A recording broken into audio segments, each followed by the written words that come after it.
Munugode MLA Rajagopal రెడ్డికి తెలంగాణ ప్రభుత్వం shock ఇవ్వడం జరిగింది. అనేక విషయాలపైన రాజగోపాల్ రెడ్డి తన సొంత నిర్ణయాలు తీసుకుంటా ఉన్నారనే విషయాలు మనందరికీ తెలిసిందే. కాంగ్రెస్ పార్టీ అధికారంలోకి వచ్చిన కాంచెల్లి, మంత్రి పదవులు చేపట్టిన కాంచెల్లి చాలామంది కాంగ్రెస్ పార్టీలో అసంతృప్తిలో ఉన్నారు. దాంట్లో ఒకళ్ళు రాజగోపాల్ రెడ్డి అని కూడా చెప్పుకోవచ్చు.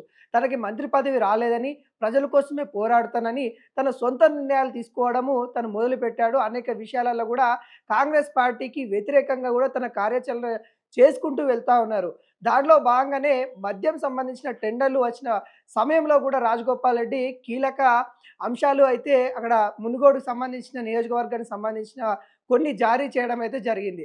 అవి ఏంటంటే మద్యం దుకాణాలు సాయంత్రం 4 గంటల నుండి 8 గంటల వరకే మద్యం దుకాణాలు తెరవాలి. పర్మనెంట్ రూమ్స్ ఏవైతే ఉంటాయో వాటికి అనుమతి ఇవ్వకూడదు. విలేజ్‌లలో ఏవైతే బెల్ట్ షాపులు ఉంటాయో వాటిని పూర్తిగా బంద్ చేపియాలి. ఇక్కడ మద్యం అనేది తగ్గించాలి. ప్రజలు బాగుకోరే విధంగా తను అనేక కొన్ని అంశాలతోని కూడా కొన్ని చెప్పడం అయితే జరిగింది. వాటికి పైన నిన్న ఎక్సైజ్ శాఖ మంత్రివర్యులైన జూపల్లి కృష్ణారావు అయితే కొన్ని ప్రకటనలైతే చేశారు. ఏదైతే సొంత నిర్ణయాలు మునుగోడుకు సంబంధించిన ఒక నియోజకవర్గానికి అక్కడ ఉన్న స్థానికంగా ఉన్న ఎమ్మెల్యే రాజగోపాల్ రెడ్డి ఏవైతే కండిషన్ పెట్టారో ఆ కండిషన్స్ చెల్లవు అంటూ అక్కడున్న ఎవరైతే మద్యం షాపులకి టెండర్లు ఏయాలనుకునే వాళ్ళకి కూడా మద్దతుగా తెలంగాణ ప్రభుత్వం నిలిచిందని కూడా చెప్పుకోవచ్చు.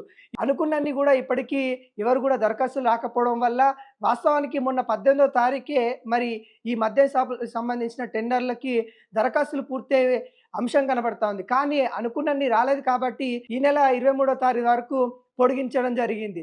ఇంకా ముఖ్యంగా మునుగోడులో చూస్తే ఇంకా దరఖాస్తుల సంఖ్య చాలా తక్కువ ఉన్నాయని, అక్కడ ప్రజలు ఎందుకు ఆలోచిస్తా ఉన్నారని దర్యాప్తు చేసిన తర్వాత అక్కడ స్థానికంగా ఉన్న ఎమ్మెల్యే పెట్టిన కండిషన్స్ ఏవైతే ఉంటాయో వాటి మీద కూడా స్పందించడం అయితే జరిగింది.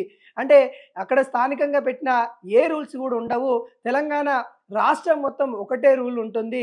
మద్యానికి సంబంధించి షాపులకు గానీ లేకుంటే అక్కడ ఎవరైతే మద్యం షాపులు టెండర్లు వేయాలనుకుంటా వాళ్ళకి భరోసా ఉంటామంటూ నిన్న జూపల్లి కృష్ణారావు అయితే మాట్లాడినట్టు కూడా కనబడతా ఉంది. అంటే ఇండైరెక్ట్‌గా రాజగోపాల్ రెడ్డి చెప్పిన ఏవైతే ఆంక్షలున్నాయో అవి చెల్లవు అన్నట్టు కూడా క్లియర్ కట్‌గా చెప్పిన పరిస్థితి కనబడతా ఉంది. ఇది రాజగోపాల్ రెడ్డి ఏ విధంగా తీసుకుంటారనేది కూడా ఇప్పుడు తెలంగాణ ప్రభుత్వం కూడా వేచి చూస్తా ఉంది. ఎందుకంటే ఏ స్థానికంగా ఎమ్మెల్యే కూడా ఇలాంటి నిర్ణయం తీసుకోలేదు. ముఖ్యంగా మద్యం జోలికి కూడా ఏ ప్రభుత్వాలు వెళ్ళవు. ఇంకా మద్యం షాపులు పెంచడానికి, ఇంకా రాబడి పెంచుకోవడానికి ప్రయత్నం చేస్తా ఉంటాయి. కానీ ప్రజలను దృష్ట్యా పెట్టుకొని ప్రజలు దేనికి బానిస అయిపోతా ఉన్నారు, ప్రజలు ఎందుకు నష్టపోతా ఉన్నారు, ప్రజలు ఎక్కడ జనజీవన స్రవంతి అనేది ఎక్కడ ఇబ్బంది అవుతా ఉంది అనే అంశాలపైన రాజగోపాల్ రెడ్డి తను ఆలోచించి మద్యం ద్వారానే ఇక్కడ చాలా మధ్యతరగతి కుటుంబాలు ఇబ్బంది పడతా ఉన్నాయి. మధ్యతరగతి కుటుంబాలలో మద్యం అనేది పెనుభూతంగా మారిపోయింది. దాన్ని తగ్గించాలనే ప్రయత్నాలు తను తీసుకోవడం జరిగింది. దాంట్లో భాగంగానే తను అక్కడ నియోజకవర్గానికి సంబంధించిన టెండర్లేసే వారికి కొన్ని అక్కడ నియమాలు పెట్టడం అయితే జరిగింది. వాటి మీద తెలంగాణ గవర్నమెంట్ కూడా కీలక నిర్ణయం తీసుకున్నట్టు కూడా కనబడతా ఉంది. అక్కడ సొంత నిర్ణయాలు చెల్లుబాటు అవ్వవు. ఏమున్నా గానీ తెలంగాణ గవర్నమెంట్ పెట్టిన ఏవైతే టైమింగ్స్ ఉన్నాయో వాటి మాత్రమే చెల్లుబాటు అవుతాయి. మీరు దరఖాస్తులు పెట్టుకోండి అన్నట్టు కూడా పిలుపునివ్వడం అయితే జరిగింది.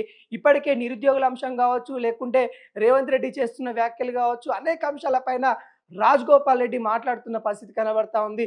కాంగ్రెస్ పార్టీలో ఉంటూ కాంగ్రెస్ పార్టీలో ఏమి జరిగినా కానీ కాంగ్రెస్ పార్టీ ప్రజలకి ఏ విధంగా ఇబ్బంది పెట్టినా కానీ అన్యాయం చేసినా కానీ ఆ అన్యాయాన్ని అయితే ఖండిస్తున్న ఏకైక లీడర్ మనం రాజగోపాల్ రెడ్డి అని కూడా చెప్పుకోవచ్చు.